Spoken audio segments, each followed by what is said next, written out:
El hombre tiene la tendencia de solo ver lo superficial, lo que está a la simple vista. Pero muchas veces hay mucho más que solo lo que está expuesta a la superficie. Nosotros consideramos que los océanos de la Tierra son vastos y enormes, casi sin la posibilidad de medirlos. No obstante, los científicos recientemente nos dijeron que hay más de 3 veces la cantidad de agua atrapada en el centro de la Tierra de lo que contienen todos los océanos en la superficie del planeta. Pedro, en su última epístola, nos ha dado instrucciones para protegernos de los falsos maestros, sabiendo que uno de los enfoques de ataque sería nuestra salvación. Pedro nos exhorta a que conozcamos nuestra salvación. Hay muchos que creen, o por lo menos actúan como si la salvación es repetir una oración y ya estuvo. No hay más.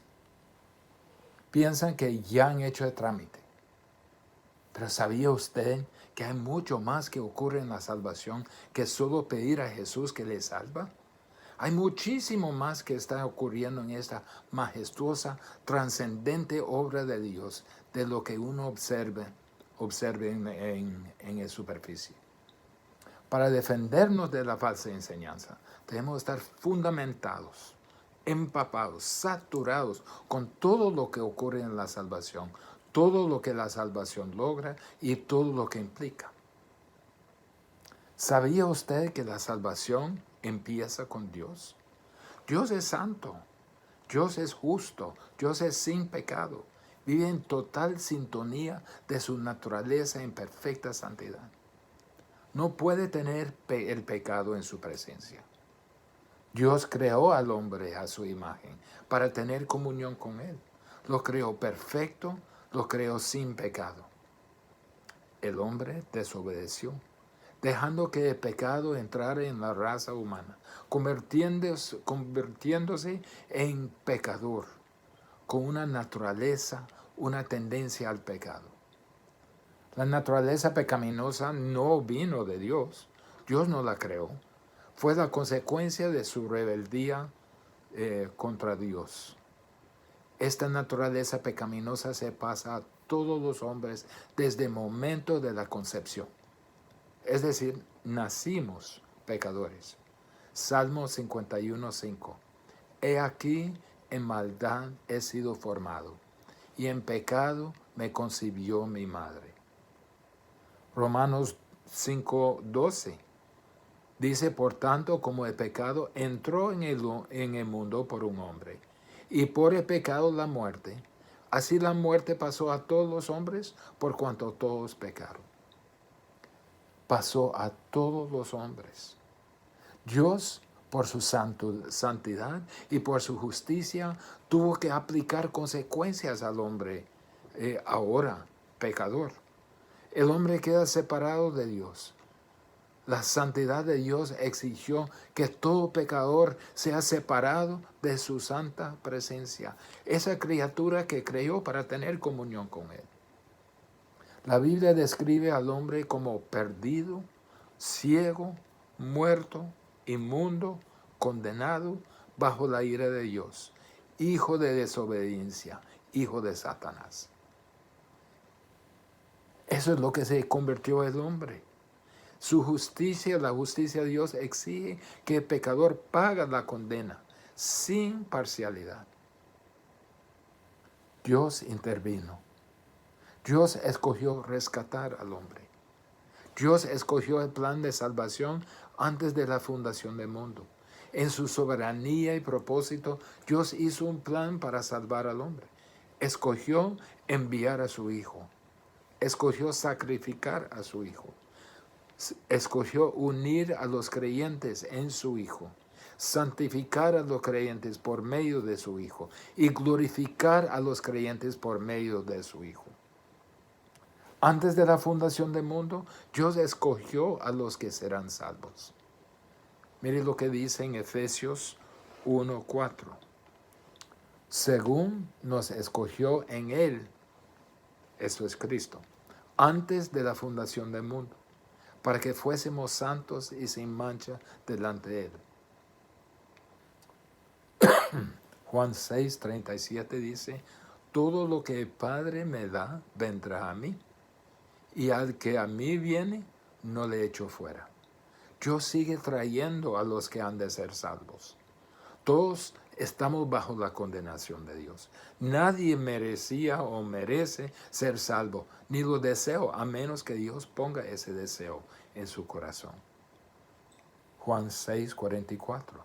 Ninguno puede venir a mí si el Padre que me envió no le trajere, y yo le resucitaré en el día postrero. ¿Sabía usted que la salvación empezó con Dios? Y en segundo lugar, sabía usted que la salvación se le extiende a usted en su gran necesidad? ¿Qué es esa necesidad? Todo hombre es depravado. Vemos esto en Romanos 3:23. Por cuanto todos pecaron y están destituidos de la gloria de Dios.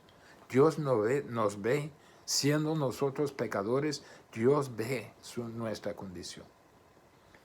¿Qué es esa depravación? Depravación significa perversión, degenerado, inmoral, corrupción, por cuanto todos pecaron.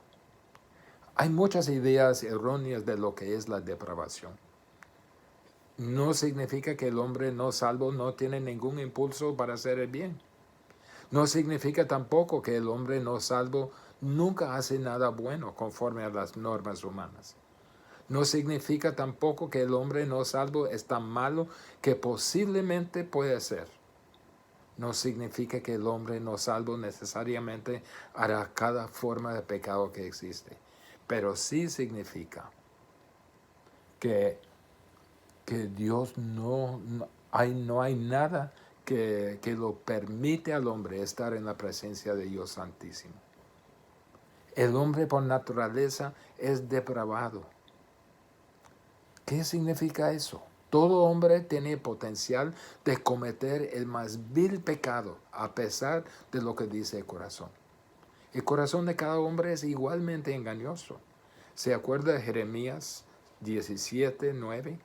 Engañoso es el corazón más que todas las cosas, y perverso. ¿Quién lo conocerá? Según las normas de Dios, no hay ningún bien espiritual que more en el hombre no salvo. Ni una pizca de bien, nada. La corrupción de pecado penetra completamente a cada aspecto del hombre, cada punto de su ser. Penetra en nuestra mente, nuestra conciencia, nuestra voluntad, nuestras emociones, nuestro espíritu, nuestro corazón. El hombre no salvo no tiene medio alguno de salvarse o de recuperarse dentro de sí mismo en cuanto a su relación con Dios. No hay posibilidad. No puede rehabilitarse para ser agradable a Dios. No hay ningún acto de su voluntad que puede por sí mismo cambiar la naturaleza de su relación con Dios. Muchos hombres dicen, yo me puedo reformar para que Dios me acepte. No es posible porque usted es depravado. La depravación conlleva una condena eterna. Mire lo que dice en Romanos 6:23, porque la paga del pecado es muerte. La muerte pasó a todos los hombres. Muerte habla de separación. La Biblia habla de 3 fases de la muerte. La muerte física, que es la separación del espíritu del cuerpo. La muerte espiritual, que es la separación del espíritu de Dios. Y la muerte eterna, que es la separación del espíritu de Dios eternamente. Hay un aspecto presente de esta condena también. No solo anda bajo la sentencia de condenación, pero también anda bajo la presente ira de Dios sobre él. Juan 3:36. El que cree en el Hijo tiene la vida eterna, pero el que rehúsa creer en el Hijo no verá la vida, sino que la ira de Dios está sobre él. Falsos maestros hablan mucho del amor de Dios, pero no hablan de su ira, no hablan de su santidad. Hablan mucho de las cosas buenas que podrían hacer para Dios, pero no hablan de la depravación del hombre. No hablan de la necesidad del hombre. Todo hombre está en una condición desesperanzadora.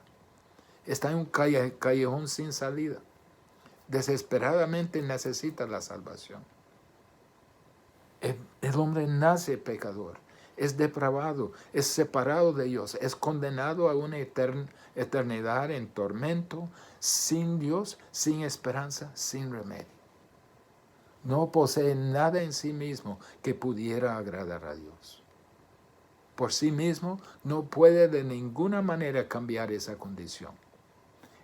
Está sin esperanza y sin Dios, con un futuro desgarrador. Esa es la gran necesidad del hombre. Si no reconoce esa necesidad, si no se ve tan depravado como es, no hay forma que pueda ser salvo. Si usted no reconoce su salvación, si usted no se ve tan depravado que es usted, no hay forma que usted pueda ser salvo. ¿Salvo de qué? Si Dios está tocando su conciencia, su corazón, no lo resista. Ríndase a Él hoy mismo. Dios da la salvación. Sabe que la salvación empezó con Dios. La salvación le extiende a usted por su gran necesidad, porque no hay otra forma. Pero ¿sabe usted que la salvación es posible solamente porque hubo redención? Dios hizo la redención dando su vida como el precio necesario para liberar al hombre de la paga del pecado, del poder del pecado y algún día de la presencia misma del pecado. Cristo es nuestro Redentor. Eso fue ilustrado en los sacrificios del Antiguo Testamento. Los sacrificios del Antiguo Testamento tenían que ser un cordero perfecto, sin mancha, sin defecto, ofrecido en muerte a Dios. Cristo era el perfecto Cordero de Dios. Juan 1:29. El siguiente día vio Juan a Jesús que venía a él y dijo: He aquí el Cordero de Dios. Cristo calificaba para ser ofrecido en sacrificio a Dios por el pecado del mundo. Los sacrificios del Antiguo Testamento no podían quitar el pecado del hombre. Solo tapaban el pecado hasta la llegada del perfecto sacrificio. Cristo calificaba para quitar el pecado del mundo. Mire el mismo versículo, la última parte. Juan 1:29. He aquí el Cordero de Dios que quita el pecado del mundo. El sacrificio de Cristo para nuestra redención era un sacrificio sustituto, digamos vicario, a favor de todo el mundo.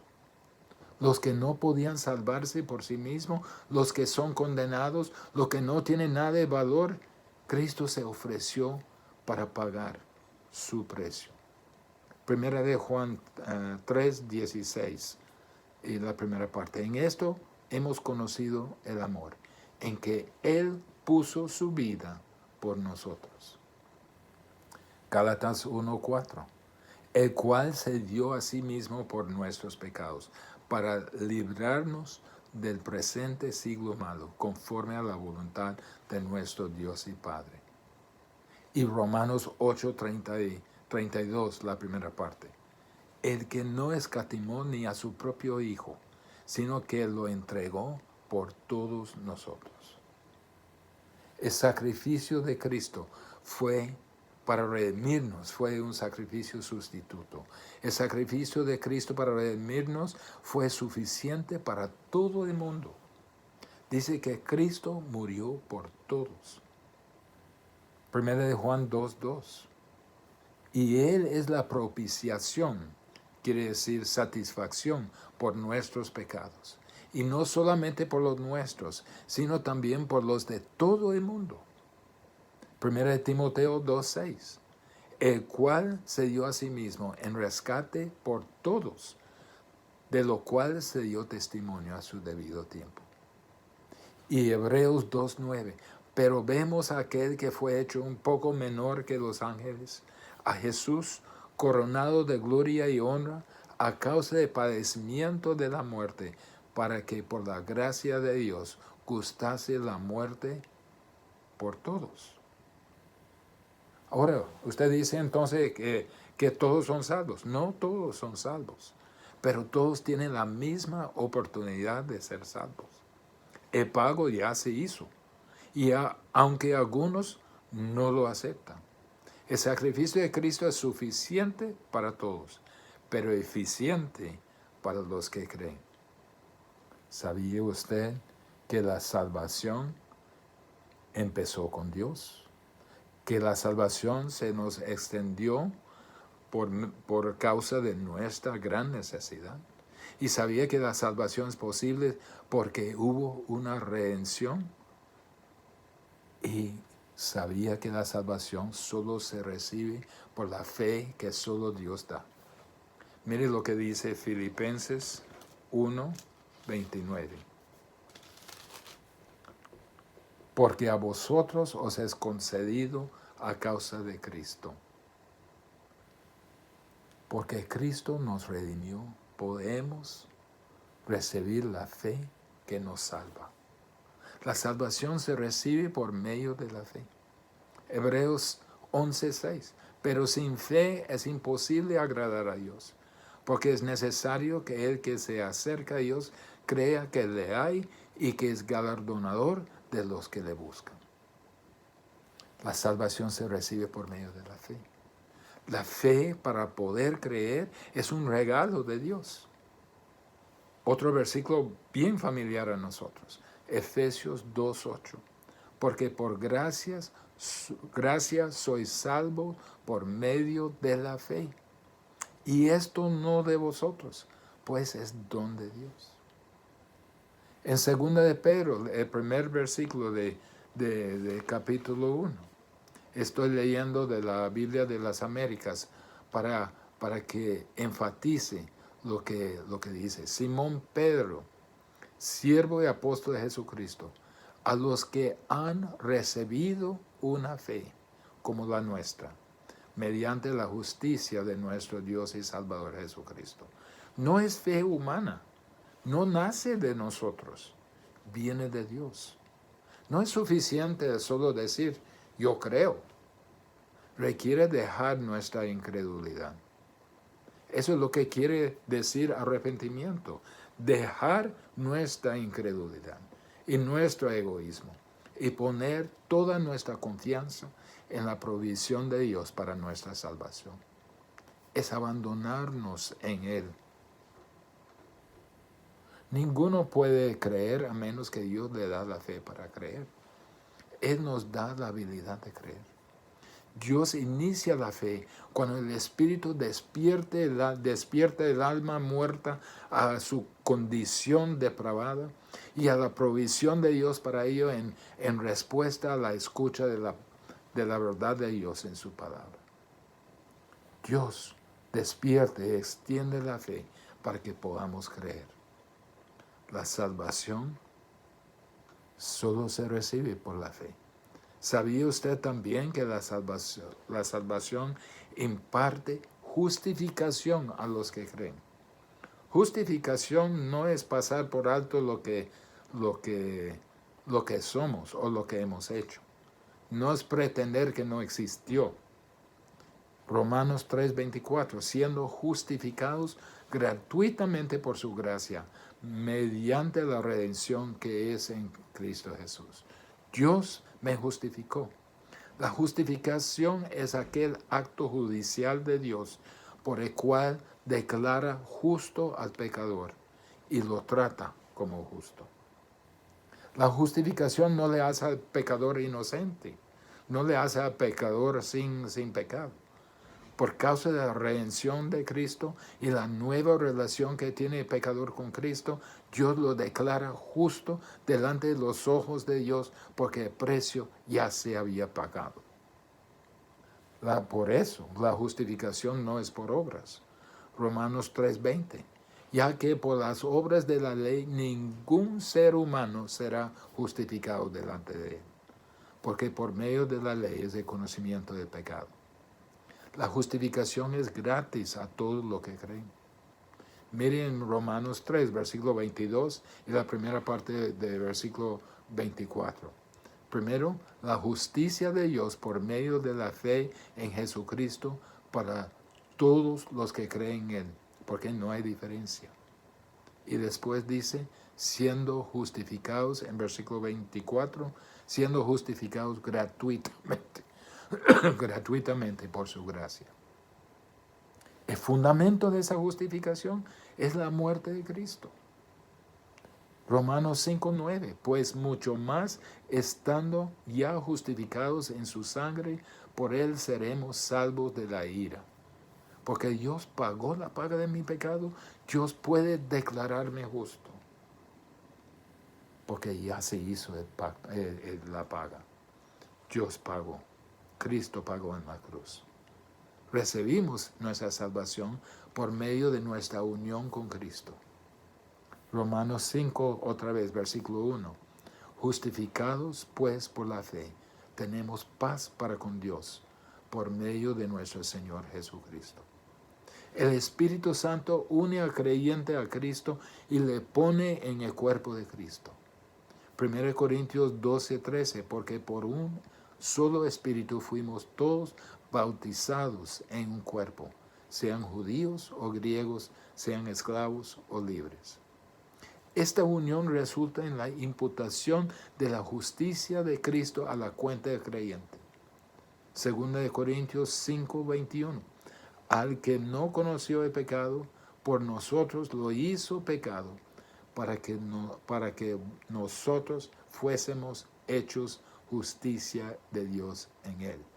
¿Se escuchó? Fuésemos hechos justicia de Dios en él. Dios nos hizo justos, porque Él puso la justicia de Dios a nuestra cuenta, como si fuera nosotros. La justificación vino por la gracia de Dios. Romanos 3, 24 en la primera parte, lo que hemos visto antes, siendo justificados gratuitamente por su gracia. La gracia es el favor y bondad de Dios a pecadores que no lo merecen, que no lo pueden ganar, y los que en sí mismos ni lo quieren. Pero Dios, por su gracia, nos salvó, nos dio la fe para creer y nos justificó en Cristo. Apropiamos esta justificación por la fe en el momento que creemos en Jesucristo para la salvación. Romanos 5:1, justificados pues por la fe, tenemos paz para con Dios por medio de ¿quién? Nuestro Señor Jesucristo. La justificación resulta en paz con Dios. Tenemos paz para con Dios. La justificación resulta en perdón de la ira de Dios. Dice a finales de Romanos 5:9, pues mucho más estando ya justificados en su sangre, por él seremos salvos de la ira. ¿Se acuerda de la ira de Dios sobre los que no creen? La justificación resulta en un futuro con Dios. Tito 3:7 dice, para que justificados por su gracia, viniésemos a ser herederos conforme a la esperanza de la vida eterna. ¿Sabía usted que la salvación empezó con Dios? ¿Sabía usted que se le extendió por su gran necesidad? ¿Sabía que la salvación es posible solamente por la redención? ¿Sabía que la salvación solo se recibe por la fe que solo Dios da? ¿Y sabía usted que la salvación imparte justificación a los que creen y no hemos ni llegado al final? ¿Sabía usted que la salvación nos da la regeneración? Ese nuevo nacimiento. ¿Se acuerda del versículo 2 Corintios 5:17? De modo que si alguno está en Cristo, nueva criatura es, nueva creación es. Las cosas viejas pasaron. He aquí todas son hechas nuevas. La regeneración es la obra instantánea que imparte vida espiritual a uno que era muerto espiritualmente en el momento de creer. Es lo que la Biblia llama el nuevo nacimiento. Antes de la regeneración, el hombre es muerto espiritualmente. Efesios 2:5. Aún estando nosotros muertos en pecados, nos dio vida juntamente con Cristo. Por gracia soy salvo. El hombre era alejado de Dios. Es hijo del diablo. Vosotros, en Juan 8:44, vosotros sois de vuestro padre el diablo, y los deseos de vuestro padre queréis hacer. El hombre, antes de ser regenerado, era ciego a las cosas de Dios. 2 Corintios 4:3 y 4. Pero si nuestro evangelio está aún encubierto, entre los que se pierden está encubierto, en los cuales el Dios de este mundo cegó el entendimiento de los incrédulos, para que no le resplandezca la luz del evangelio de la gloria de Cristo, el cual es la imagen de Dios. El hombre era totalmente incapaz de cambiar su condición espiritual. Efesios 2:1. Él os dio vida a vosotros cuando estabais muertos en vuestros delitos y pecados. Un hombre muerto no puede cambiar su condición, no puede darse vida, pero Dios nos revivó, nos dio el nuevo nacimiento. La regeneración es un nuevo nacimiento. Se requiere para entrar en el reino de Dios. Jesús dijo a Nicodemo en Juan 3:3, respondió Jesús y le dijo, de cierto te digo, que el que no naciere de nuevo no puede ver el reino de Dios. No se obtiene por los esfuerzos del hombre.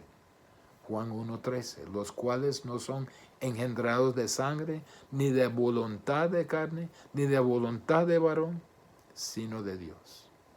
Dios nos engendra, nos hace nacer de nuevo. Y es instantáneo y único. Solo ocurre una sola vez para toda la eternidad. 1 Pedro 1:23, siendo renacidos no de simiente corruptible, sino de incorruptible, por la palabra de Dios, que vive y permanece para siempre. La regeneración es la obra de Dios por medio de su Espíritu. Y lo hace por medio de su Espíritu para adoptarnos en su familia. Romanos 8:15. Pues no habéis recibido el espíritu de esclavitud para estar otra vez en temor, sino que habéis recibido el espíritu de adopción, por el cual clamamos, Abba, Padre. Dios nos hizo la obra de regeneración por medio de su Espíritu para darnos una nueva naturaleza. Colosenses 3:10. Y revestido de nuevo, el cual conforme a la imagen de lo que lo creyó, se va renovando hasta el conocimiento pleno. Dios nos dio una nueva naturaleza. Dios nos regeneró por medio de su Espíritu para darnos esperanza viva de la vida eterna. 1 Pedro 1:3 y 4. Bendito es Dios y Padre de nuestro Señor Jesucristo, que según su grande misericordia nos hizo renacer para una esperanza viva por la resurrección de Jesucristo de los muertos, para una herencia incorruptible, incontaminada e inmarcesible, reservado en los cielos para vosotros. Dios nos hizo renacer nos regeneró para hacernos coherederos con Cristo. Mire lo que dice en Romanos 8, versículos 16 a 17. Espíritu mismo da testimonio a nuestro espíritu de que somos hijos de Dios. Y si hijos, también herederos, herederos de Dios y coherederos con Cristo. Si es que padecemos juntamente con Él, para que juntamente con Él seamos glorificados. Y Dios nos regeneró por medio de su Espíritu para que el Espíritu pueda producir buenas obras en nuestra vida, por medio de nuestra vida. Efesios 2:10. Porque somos hechura suya, creados en Cristo Jesús para buenas obras, las cuales Dios preparó de antemano para que anduviésemos en ellas. Sin la regeneración no podíamos producir ninguna obra buena, pero Dios nos hizo, nos, nos, nos regeneró para adoptarnos en su familia, para darnos una nueva naturaleza, para darnos esperanza de la vida eterna, para hacernos coherederos con Cristo y para que el Espíritu produzca buenas obras en nuestra vida. La primera pregunta, a ver todo lo que la salvación contiene y abarca, ¿es usted verdaderamente salvo? ¿Realmente reconoció su gran desesperante necesidad ante Dios? Dándose cuenta de que sin la intervención de Dios en su vida, usted es enemigo de Dios, bajo su ira, condenado a una eternidad en el tormento del infierno. Se ha abandonado a sí mismo en Cristo, entregándole todo el derecho de su vida. Ha expresado la fe que Él le ha dado para creer conforme a su plan en la eternidad pasada. Ha acudido a la redención que Cristo compró en la cruz, la cual logra su justificación delante de Dios. Hay evidencia de la regeneración, de la nueva vida que Dios imparte a todos los que creen. Porque si Jesús no ha cambiado su vida, entonces el Jesús que usted aceptó es otro Jesús. No es el Jesús de la Biblia.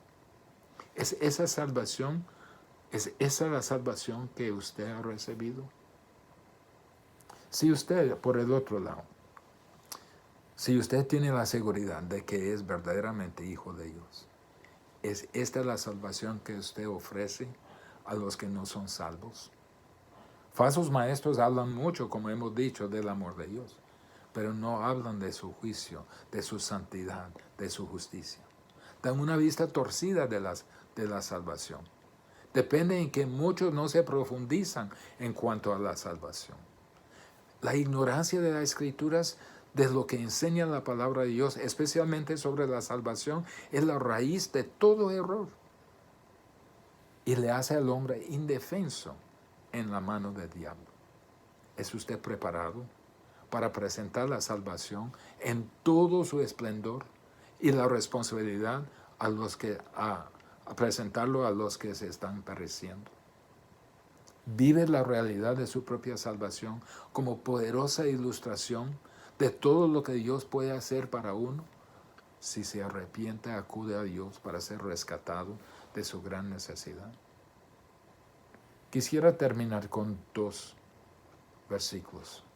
Pedro nos exhorta y tener en 2 de Pedro 3:15 y tener entendido que la paciencia de nuestro Señor es para salvación. La gran obra de Dios, la salvación, todavía está disponible. Y la gran salvación debemos llevar a los que no lo conocen. Como dice en 2 de Corintios 5:20. Así que somos embajadores en nombre de Cristo, como si yo rogase por medio de nosotros. Os rogamos en el nombre de Cristo, reconciliados con Dios. Adelante, con nuestra responsabilidad de proclamar y ofrecer la salvación de Dios a los que todavía no lo conocen. Es nuestra responsabilidad, mientras el Señor tenga su paciencia. Oremos. Señor, tu salvación abarca mucho más de solo una pequeña oración. Abarca todo lo que tú has hecho desde la eternidad pasada y lo que tú estás haciendo en este momento. Nuestra justificación, nuestra regeneración, la redención que tú has hecho y la elección delante de su plan de salvación antes de la fundación del mundo. Padre, la salvación es totalmente la obra tuya. Te pido, Señor, que seamos diligentes, responsables en proclamar a esta gran salvación. Y si hay alguno que no te conoce, que tú abras su corazón que tú le des la fe que necesita para creer. En el nombre de Jesús. Amén.